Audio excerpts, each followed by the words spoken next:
Happy Endings. Sensual Lesbian Massage Erotica by Giselle Renarde. Read by the author. It's kind of weird how this all came about. My assistant Maya asked for the afternoon off so she could participate in a documentary film. When I asked what it was about, she said, "Happy endings." I didn't know what she meant, but Maya seemed awfully embarrassed. "When I was 19, I worked as a masseuse," she said. "It wasn't on my resume because, well, I knew what people would think." I still didn't know what she was talking about, but I didn't ask a second time. Anyway, a girl I used to work with is making a documentary about happy endings. I would never give them. I thought it was gross. She wants to interview me on the con side. She's got enough girls who were pro. "Yes, of course," I said. "Go ahead. Should be a very interesting film." Maya grinned and called out, "Thanks, Linda," as she skipped from my office. Happy endings.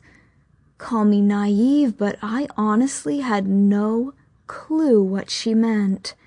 Thank goodness for Google. I must admit I was a little shocked after reading the definition. A happy ending massage culminates in sexual contact, usually manual or oral stimulation. Men are typically clients for these offerings, but some women also request happy endings. This activity is illegal in America and not performed at legitimate spas. What kind of a place had Maya worked if her fellow masseuses were prostituting themselves to clients? My stomach turned, thinking about sweet Maya faced with rampant erections and men begging her to provide some relief. At least, that was my initial impression. As the days passed, I started looking at Maya differently. I would spot her at the coffee maker or bent over the photocopier and imagine those tiny hands working a stranger's oily flesh. In the beginning, I pictured her massaging fat old men, then slimmer, younger men, and then me. It got to the point where I could barely breathe when she entered my office. She would say, "Linda, are you okay? Your cheeks are all red." "I'm fine," I would tell her. "Hot flashes, just you wait." She'd laugh and fetch me a glass of water. It was more than I could stand. I hadn't felt intimate touch since my cheating bastard of an ex-husband ran off with a close friend of ours. When he left me, my body shut down. I didn't want another man. I didn't want anyone, not even myself. And suddenly there was Maya, making me throb, making me wet. God, I wanted her to touch me, but I couldn't ask, just couldn't.